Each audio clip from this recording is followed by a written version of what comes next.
Inga mana, inga reo, inga waka o ngā hauwhā. Tēnā koutou. Tēnā koutou, tēnā koutou katoa. It is a huge pleasure to be with you this morning, folks, and thank you for the opportunity to speak with you. Two very early preliminary comments. You will see that the Red Cross is already casting its vote in the debate this afternoon and hanging our flag on the flagpole of disaster risk management as the branding. So, but also an apology to those of you who have gambled low in the resilience sweepstake. I'm going to use the word resilience about 3,000 times. So those of you who've come in low, I'm sorry to have blown your bets out of the water.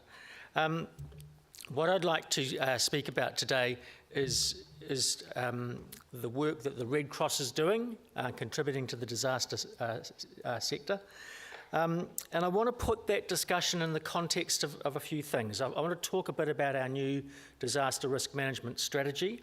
I want to talk about our thinking about resilience and what it means, including, I think, the way that we're all coming to realise that it's the power of social connection and social capital to achieve what we've so far failed to achieve with public education. And in a sense, I think I'm following on from what Chris has been talking about in terms of the pull rather than the push. But I want to use that context to talk for what I'm going to call the need for a social movement as we engage with communities in New Zealand on the challenges of living in a very disaster-prone country. I want to give you some examples of how the Red Cross are starting to contribute to that movement, and I hope to leave you with more questions than answers today, including what might be some of the inspiring ideas behind that social movement, who some of our new allies might be in creating that movement, and how far do we go beyond what we've traditionally seen as our core role in the sector, which is about restoring lifelines and marketing behaviour change. We were told recently in Wellington that my 30 litres of water is going to be very inadequate. I actually need 100 litres of water to get through the disaster in Wellington. Marketing, that sort of change. How far beyond that do we need to go if we want to be successful bringing words like resilience to life and changing them from being the current buzzword in the sector to something that means something, and words like community development and the community engagement that I want to talk with you about. So by way of the context that I want to give you today, I do quickly want to share with you the Red Cross's new strategy. I'm also doing that because one of the characteristics, I think, of our sector is that we are challenged internally with communication, let alone our communication with the wider people of New Zealand. And it seems to me that role clarity and relationship building across our sector remain serious challenges. So in fact, this is a really great opportunity for me to give you a sense of where the Red Cross sees ourselves and what we want to contribute in the next few years to the sector. So after months of reviews and conversations, the Red Cross, we have landed a new strategy, and some of the people in this room have helped us do that, which I thank you. And that positions us as making a unique and valuable contribution to people and communities most vulnerable to disaster in New Zealand. And of course, it will come, I hope, as no surprise that we've defined our role as having something to offer across the 4 Rs or the DRM continuum or the spectrum of activities that we're all traditionally engaged in. We want to contribute to the building of community preparedness and resilience, the sort of community work and engagement that I'll talk about later in greater detail. We want to continue to contribute trained response teams and volunteers, delivering the tasks that have been assigned to us in MCDEM's National Emergency Management Plan, things like offering welfare support, needs assessment, outreach and door knocking, staffing welfare centres with people skilled in psychological first aid, ground-based rescue and the care of unaccompanied minors, as well as other agreed roles like mass casualty triage, support to ambulance services and reception services, and support to airport companies in the police mass rescue plan. Chris, do you have any communicable diseases? Do I have any? Communicable diseases? Can I share your water? You can. Thank you. I'll take that on trust, and if I...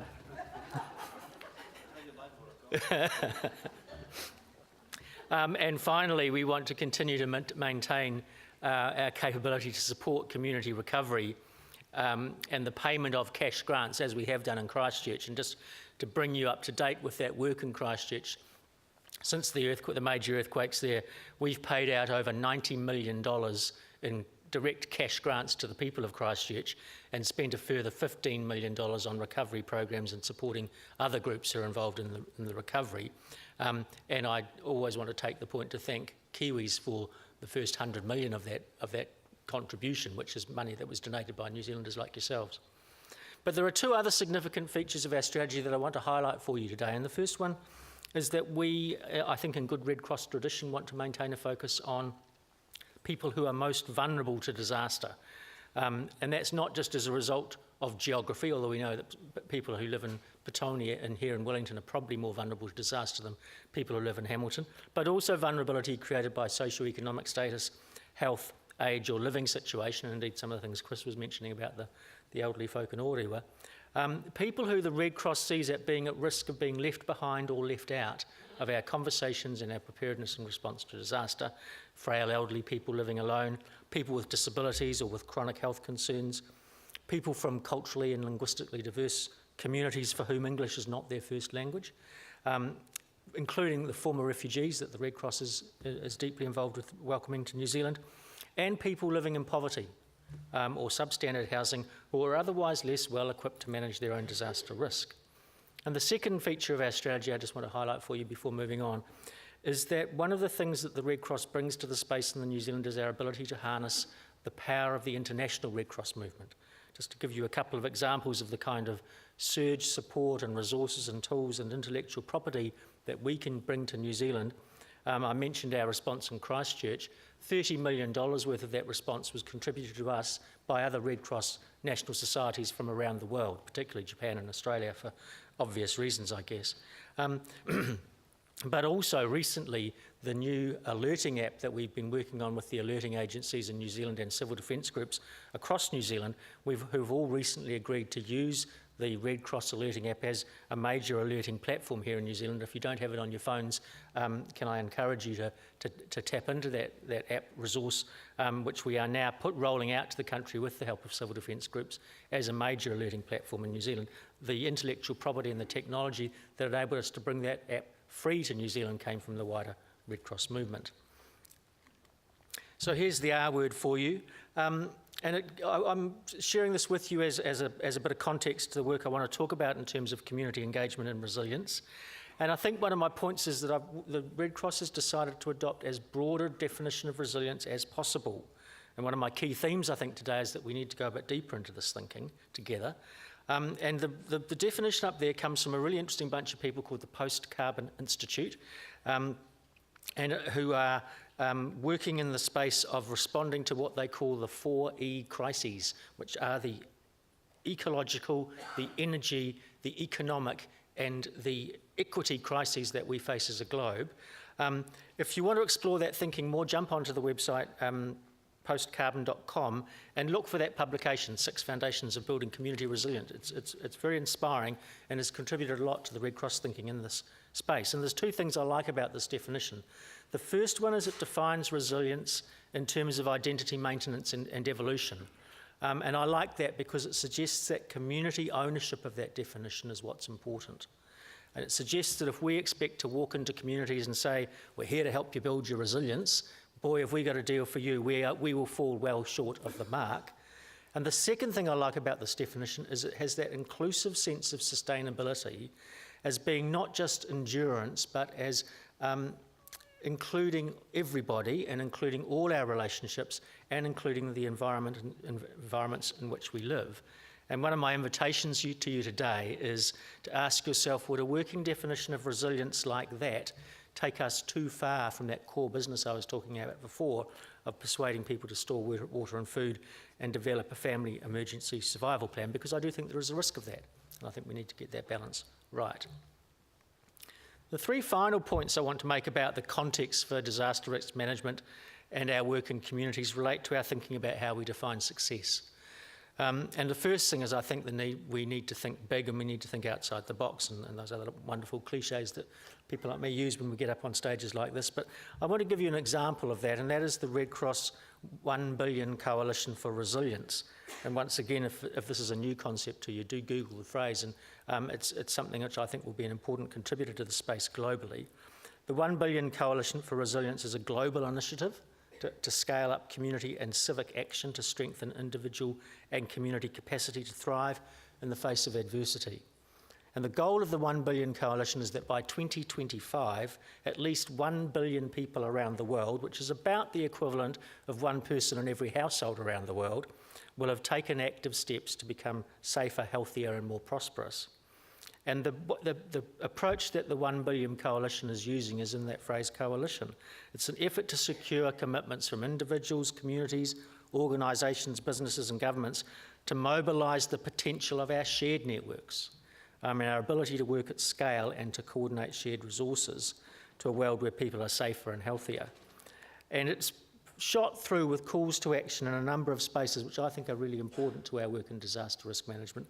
Our risk awareness, the way we can galvanise local action, our ability to partner one another, our ability to mobilise resources, and I think most importantly our role in advocacy.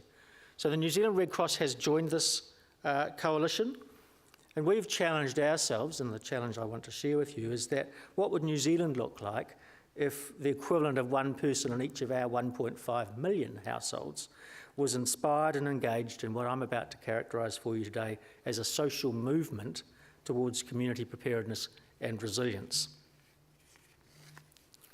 I've talked a little bit already about poverty and exclusion, and I want to repeat the point because there are equity issues at the heart of some of our thinking about disaster risk management.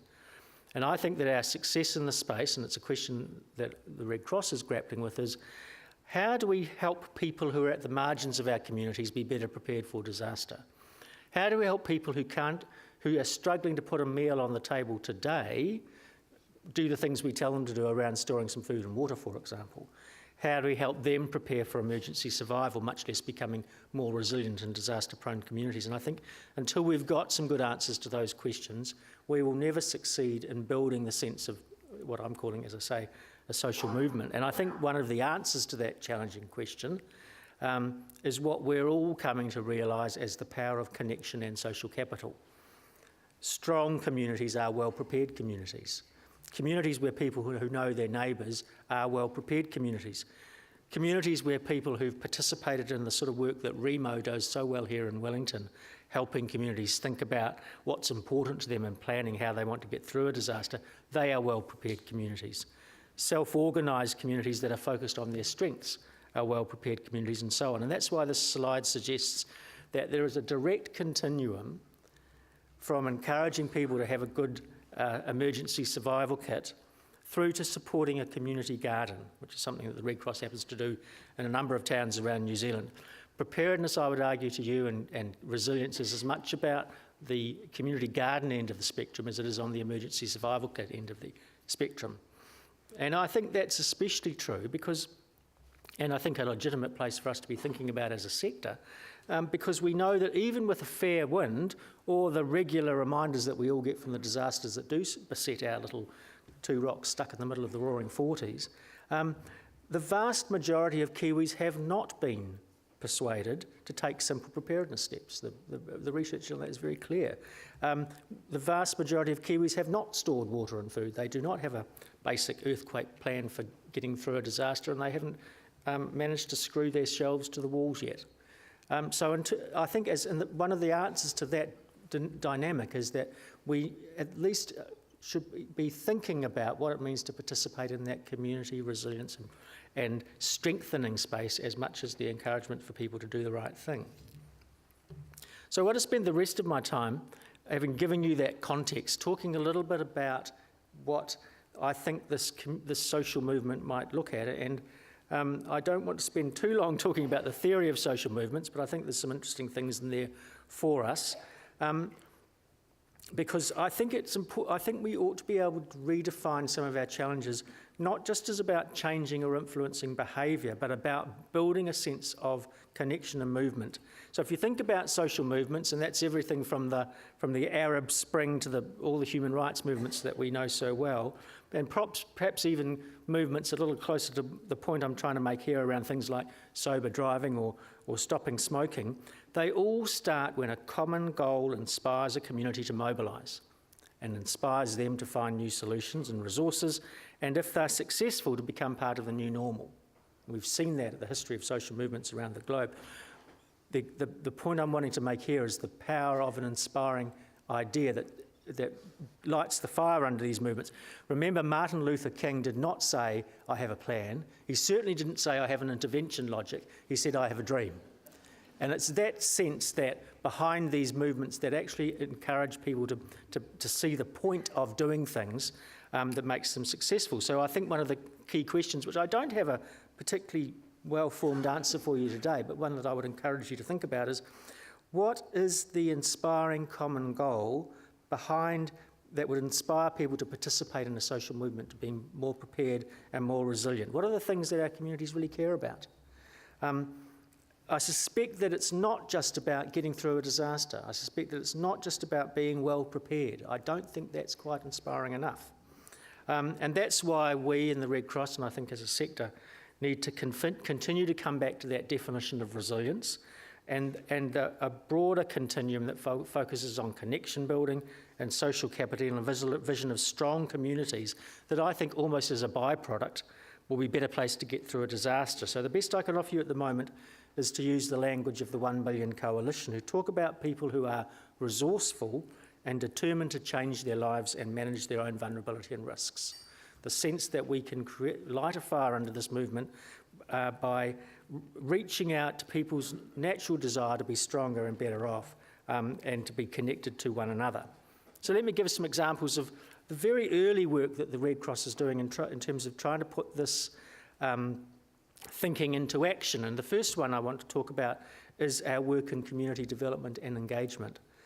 So we are starting to quite intentionally employ and deploy staff and volunteers to work in their own communities using community development models around the creation of local solutions. I think this is a very, beyond the public education campaigns, actually getting some boots on the ground, people who will work in their communities with their neighbours to do some of the things that we'd like them to do.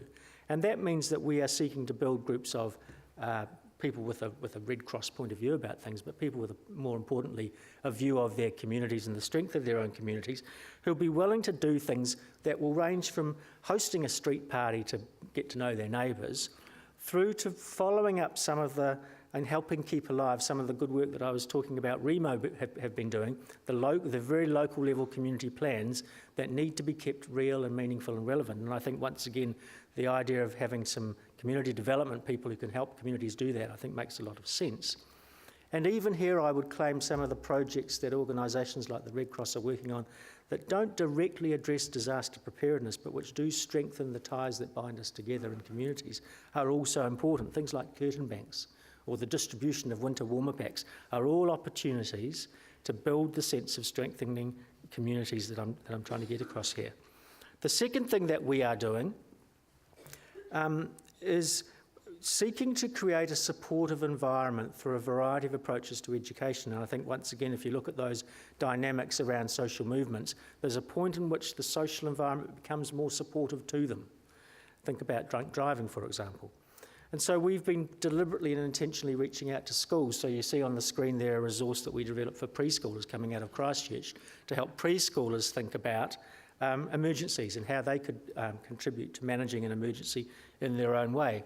In Christchurch, we're piloting a project called the Pillowcase Project, where we're encouraging school children to prepare a get-up-and-go kit in a pillowcase and to take it home and to socialise it with their parents and their whānau as a way of spreading the word.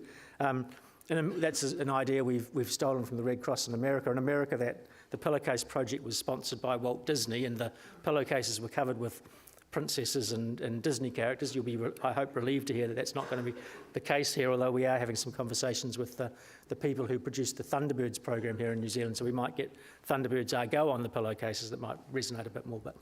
And finally, a bit of work that we're doing in the corporate space. So myself and the CEs of the BNZ and Becca and the IAG Insurance Group and Vodafone have come together to form what we've called Resilient New Zealand. And that organisation is once again is something that's come out of Christchurch, but something that we are working together in the corporate space to help corporates think not just about their own resilience and their business continuity planning, but how they can contribute to the wider social sense of resilience and strengthening our communities. And indeed have a leadership role to play in that, as I think we saw in Christchurch, and becoming a bit more intentional about that. So I want to give you a sense of the sort of multi-pronged approach to education that we're doing here at all levels, preschool, schools and in the corporate sector, to create that socially supportive environment that makes community engagement around these issues a little easier. I want to talk a little bit about the Red Cross Ready campaign that we'll be launching later this year. That will, I hope, complement the work that MCDEM and the civil defence groups around the country are doing. We certainly don't want to reinvent the wheel, and highlight psychosocial preparedness as much as disaster survival. I've talked a little bit about our hazard alerting app. We also have a first aid app, and we'll soon be rolling out a business continuity planning app for small to medium enterprises, and also encouraging people to do some of the simple things that they can do to be better prepared, like, for example, learning first aid, or indeed learning psychological first aid, which I'll talk a little bit about in a minute. And once again, creating this sense of campaign and supportive social environment, encouraging people to be Red Cross ready. Finally, I want to talk a little bit about a relationship that the Red Cross has formed here in Wellington with Te Piringa o Te Abakairangi, who are a collective based around the marae in the Greater Wellington area through to Wainui-a-Mata up into the Hutt and up the coast, who formed after the marae of Wellington were faced with the challenges of hosting refugees from Christchurch after the earthquakes, and found themselves to be needing to do some upskilling and some thinking about how they would be prepared for disaster. And the reason I'm sharing that relationship with you is I think this is one of the modalities which I think is very important to the sort of alliances that I want to speak with you about now. We can't go into these relationships offering people joint ventures or offering to sell them things. We simply approach that relationship as saying, we think your kaupapa, your things that are important to you, are also things that are important to us. Can we work together as the things we are trying to achieve align with one another? And does that give us something to build a relationship and a partnership on? It turns out that it did. And so Te Piringa o Te Abakairangi have been hugely helpful to the Red Cross as we've prepared our training resources for psychological first aid. You can't possibly expect the CEO of an organisation not to have at least one advertisement in the course of the speech, and so this is it. If any of you have got staff who are involved in being part of responses, sniffness, or who will come in the course of their work in touch with people who've been traumatised or in shock, I do encourage you to take advantage of the Red Cross's new psychological first aid training that we're rolling out, just some simple ways of helping people respond to people who are in shock and trauma. Think of it as a form of CPR. There are some simple things you can learn to make that experience more positive and less likely to result in people developing post-traumatic stress. We're rolling that training out, and it was Abakairangi who helped us develop that training in a way that will allow us to also provide that training in a by Māori, for Māori context on marae across New Zealand. So as an example there of partnership. And that brings me, I think, to the last point that I want to make to you today, and that is that I think that if we think about this idea of social movement, as we think about our approach to communities about mobilising that sense of united and collective action, we have some new allies. That seem to spring out of me. The very obvious one, I think, is the crime prevention and neighbourhood support movement here in New Zealand. I think that everything that we are doing to help communities be safe from crime are also in many ways things that will help communities recover and respond to disasters. Those simple things about knowing who your neighbours are, knowing that Joe up the road has got a generator, talking to people, lowering the fences, as some of our local authorities are literally encouraging us to do. So I think that sector is one which is, I think, rich with possibility, and it would be foolish to ignore the parallel streams that we're currently working on to encourage our communities to talk to each other. Clearly the network of marae in New Zealand are another that I know many of the civil defence groups are involved in. But I would argue the wider community development sector is a natural partner for us in this work To which end can I also offer an advertisement for the New Zealand Community Development Association, whose conference in February in Auckland next year includes a stream on disaster preparedness. So the community development people in New Zealand are thinking about this space as well. And those are the people who are, as I say, the Red Cross is starting to employ in communities, working together to think about how we can work in communities to mobilise a sense of preparedness and a sense of strength and connection, just those simple things that tie us together and make it easier for us to get through tough times. And I think also, and I don't think this is a new point by any manner of means, the health sector is significant to us, the health education and promotion sector, the disability sector for very obvious reasons in terms of some of those more vulnerable groups I was talking about, for people who find it harder to plan and to respond to a disaster without some assistance, and the mental health promotion space. So a lot of the work that we've ended up doing in Christchurch has been on things like how to keep yourself happy in the face of stress. The simple advice that we all that we give out and aren't very good at taking ourselves about the mythical work-life balance and so forth. So I'd just like to suggest that we need to think far and wide about who our allies in this work might be, and that's certainly something that the Red Cross is doing, is forging some of those relationships with those other sectors. I suspect, and in a way I hope, that some of you are saying, look, for goodness sake, Tony Paine, we have enough trouble trying to make sure that the people of Wellington don't end up barbecuing their cats or dying of thirst after a big earthquake than to get involved in this kind of namby-pamby community strengthening stuff. And in a sense, I think you're right. I'm not arguing for us to suddenly start a revolution here or become deeply involved in creating a New Zealand where poverty is a thing of the past. But I would suggest to you that we'd be foolish not to think about that space, and that ultimately, as we struggle, I think, for our public education messages to take root, that as we think about ways of joining that top-down approach with a grassroots approach, there's some merit to thinking about how we might work in communities to strengthen those communities, and thinking about things like connection and capital and resilience, and that is the 3,000th and last time I'll say that word, I hope, as we seek to be successful as a sector. And I think one of the things that the Red Cross has learned is with that sense of context, it is going to enable us to provide a unique contribution to that space here in New Zealand. So folks, I thank you for your time, and thank you for coming together as a sector to help look after the people of New Zealand. Thank you very much.